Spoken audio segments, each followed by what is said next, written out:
Now that 2022 has come to an end, I thought it would be nice to make a video talking about all the best tech that was released in 2022. These will mostly include physical releases, but might also include software. Quick disclaimer though, I have not tested all of these devices, I'm not a millionaire, and I'm not a big enough YouTuber to get devices sent to me from companies. If there's a device on this list I have not used, then I have seen a lot of reviews on it, trust me, like a ridiculous amount of reviews on the device. And lastly, before I start, just remember these are just one guy's opinions. If there's a device you feel is too high up or too low on the list, just remember again, it's one guy's opinion. Number 10, the Sony WH1000XM5s. I feel like I have to include these ones on the list because even though I don't have the XM5s, I do have the XM4s and I like those a lot. And if these are the successors to those ones, then they definitely deserve to be on this list. They aren't high on the list because there was some great tech this year and I can't put these against the iPhone 14 Pro Max, for example. The XM5s improve on the XM4s in almost every aspect. It sounds a bit better, I have tried them on. The noise cancelling is actually better. The ear cups are larger, which is something I mentioned in my XM4 video. The larger the ear cups are, the closer your ears can get to the drivers, and then the more full the music can sound. But the only thing that the XM5s do worse than the XM4s is when it comes to folding, because the XM5s literally cannot fold, which is not a smart decision. I don't know who at Sony thought this was a good idea, but like one of the good things about the XM4s was their ability to fold into their compact case and then fit into smaller backpacks, for example. The case for this one isn't astronomically massive, but it is noticeably bigger than the XM4s. But Sony did say that these ones are kind of squishable, but that's kind of not true because once you leave it alone, it goes back up like a sponge. Number 9, the AirPods 3 and AirPods Pro 2. With the popularity of AirPods, there was no doubt these ones would be a success. Obviously, the AirPods 3 are more successful than the AirPods Pro 2 because less people buy the Pros, but I have seen the AirPods Pro 1 skyrocket in popularity over the 2 years of them being released. But we all can agree that AirPods are the most popular wireless earbuds ever made. Now, I don't have the AirPods 3 because I have the AirPods Pro 1, and I don't have the AirPods Pro 2 because I find them to be too similar to the AirPods Pro 1. But if the AirPods Pro 2 have better sound quality and better noise cancelling than the AirPods Pro 1, which are already really good by wireless earbud standards, then this means that the AirPods Pro 2 deserve to be on this list.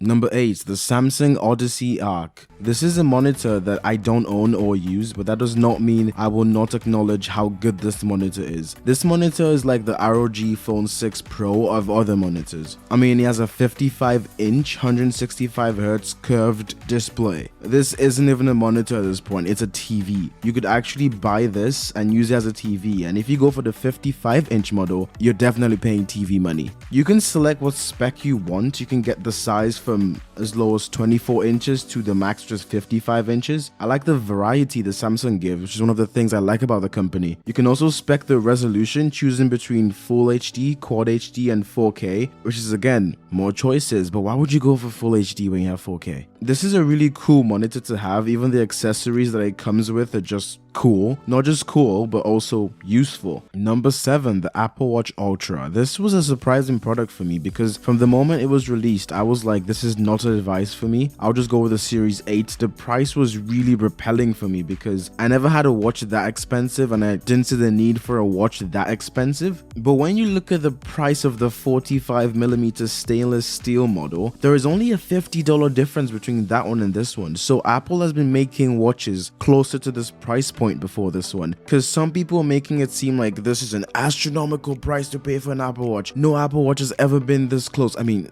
there's a $50 difference, mate. Apple markets this device as an extreme device for extreme people who go on marathons for God knows how long, people who climb Mount Everest every 3 days, for those who hike 1,000 kilometers a day, and for those who dive so frequently there might be fish at this point. Finally, they had a watch that can keep up with them. But let's be honest here, most people who are gonna buy this watch aren't extreme people. They're not gonna climb Everest 3 times out of the 7 days a week. Majority of people are just regular people like me. I've used the Apple Watch Ultra for an expedition and it did really well actually. It was a 2-night expedition in the jungle and it held its own. Like, I was in mud, I was in everything possible. I was constantly using it for compass, not to get lost, and it survived until the 3rd day with 37% battery left. Obviously I put it in low power mode, but that actually impressed me. I think it was actually around 40%. It was when I got in the car and was getting home, then it was saw 37%. But still, that's really impressive for an Apple Watch. What keeps people away from this is probably the price. But when you get the prices close to another Apple Watch that has been released with lesser features and an inferior build quality, then you'll see how appealing this one is. Number 6, the Samsung Galaxy Z Flip 4. This is a device that I actually liked from this year, and it's a huge improvement from the Flip 3. The battery is bigger and actually usable for a 2022 phone. Not as big as some of the other $1,000 phones, but the battery is manageable. The screen is great and surprisingly strong, 120Hz and all that. The camera is surprisingly good for a flip phone. Not as good as the 14 Pros or the S22 Ultra, but it's good. But what actually surprised me about the device was how strong the hinge was. You have to intentionally want to open or close this phone for that to happen. The hinge is surprisingly firm. The Z Flip 4 and Fold 4 are designed for different people. Those who want a smaller phone go for the Flip, while those who want the phone that can give them as much screen go for the Fold. I personally think the Flip will appeal to most people because of the price as well as the convenience. The Fold is a thick boy when folded and is on its own heavier than a regular phone, so carrying this thing in your pocket will be a hassle and it might be uncomfortable because of the weight. I'm ranking the Flip 4 above the Fold 4 because I've had so much fun with the Flip, and I'm kind of happy I chose that over the Fold. I knew I wasn't getting this as my main phone, so I didn't see the need to spend almost $2,000 on a Fold. Number 5, the Asus ROG Phone 6. Now this phone is too extra. This phone is the equivalent of those people who go on 1,000-kilometer hikes. This phone is too much. It is a bit too much. It's a lot, but it's also focused on what it's designed to do. It's a gaming phone, a phone with an unforgettable design with a massive camera hump and a second screen at the back. This phone is incredibly stacked with specs. Snapdragon 8 Plus Generation 1, 18GB of RAM, 6,000 mAh battery with 65 watts of fast charging, a 6.8-inch 165Hz screen, and a 50-megapixel main camera with 2 USB-C ports. This is an extra phone. This is the best gaming phone out there, so if you want the perfect gaming phone, then this one is for you. I personally don't own the phone, but just like I said at the start of the video, I have seen a lot of reviews on devices I don't physically have. Now, gaming isn't the only thing that makes a phone. To have a phone as a daily driver, there are other aspects like the software which have to be good. I haven't heard anything about the Asus software being bad, but I haven't tried it out yet. The 50-megapixel camera in the back takes okay photos from what I've seen online, but as we know, the higher the megapixel count doesn't exactly mean the photo is going to turn out well for a phone. Number 4, the M2 MacBook Air. This one is a bit of a no-brainer. The Apple Silicon successor to the amazing M1 MacBook Air had to be on this list, and it deserves the spot. The new redesigned MacBooks have been so good to the point I almost added my 16-inch M1 Pro onto the list, forgetting it was released in 2021. MacBooks are very popular, especially among students, so my friends that have the M2 MacBook Air,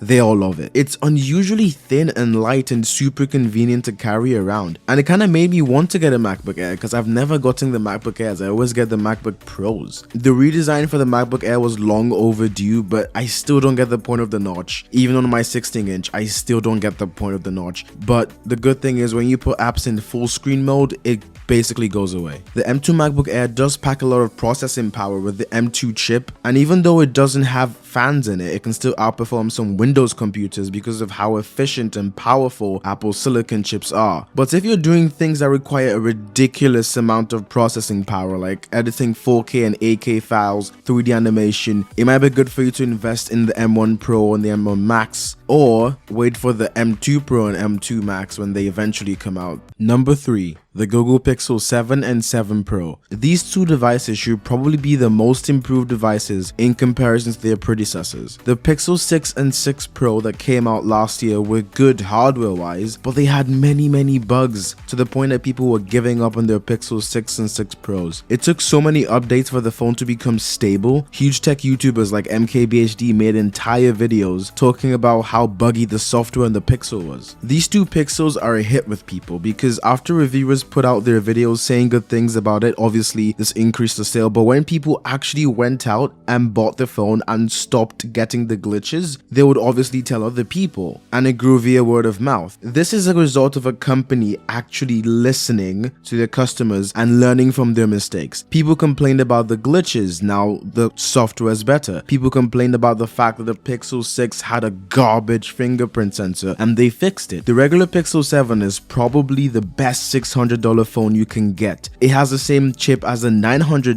Pixel 7 Pro and the same main sensor as the Pixel 7 Pro. It has a 90Hz refresh rate, which is okay for the price point, and it really makes the customer question the $300 difference between the Pixel 7 and the 7 Pro. That's how good the Pixel 7 is. Before I reveal my top 2 best tech releases of the year, I want to give a shout out to some of the honorable mentions. These devices were good, but not exactly the best in their field, in my opinion, to warrant a spot on my list. One of them is the Samsung Galaxy Z Fold 4, a foldable that improves the durability, software, as well as camera hardware of the predecessor. The Pixel 6a is another great device that came out this year, but didn't quite make my list yet. But it is a really good device that makes the iPhone SE look absolutely redundant. The Asus Zenfone 9 is probably the most compact phone of the year and did for small phones what the iPhone mini couldn't do for the small phones. The Xiaomi 12S Ultra is another device that deserves a shout out, because if you look at this phone, you can obviously tell what they're going for. It's a camera first and then a phone later. But the good thing is, Xiaomi has a lot of experience with making phones. The phone side of that looks good, and the camera part is also good, but it didn't quite make my list though.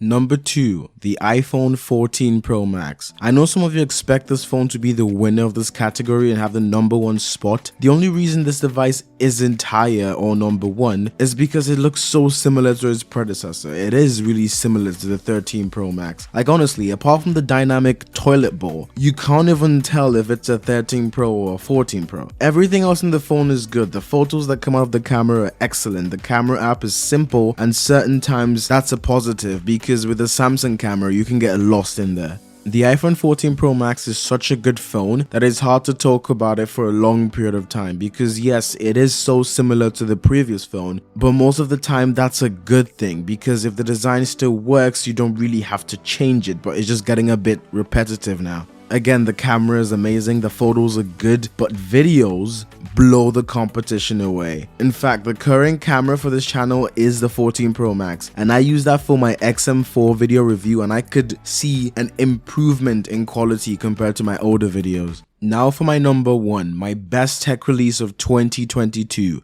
The Samsung Galaxy S22 Ultra. I kept trying to figure out whether to put this one at number 2 or number 1, because it's a really close one between the iPhone and the Samsung. The S22 Ultra improves on the S21 so much that it earned the 1-year gap. Like if you had an S21 Ultra, I would recommend you to get an S22 Ultra because of how drastically different it is from the S21. The cameras are amazing, and I think Samsung finally figured out the right hardware and software to utilize the 100x telephoto. Sure, sometimes, most of the time, the 100x magnification can look like dog water, but when are you really using 100x? The fusion of the S and Note line was probably Samsung's best move in a couple of years. The S Pen isn't really something I use like 24/7. I say I'm an average S Pen user, but this thing is so useful sometimes. Being able to have a note-taking device with you at all times that can fit in your pocket and is also your phone is what makes this phone stand out. And this is the edge it has over the iPhone 14 Pro Max in my opinion. So that's why I gave it my top pick.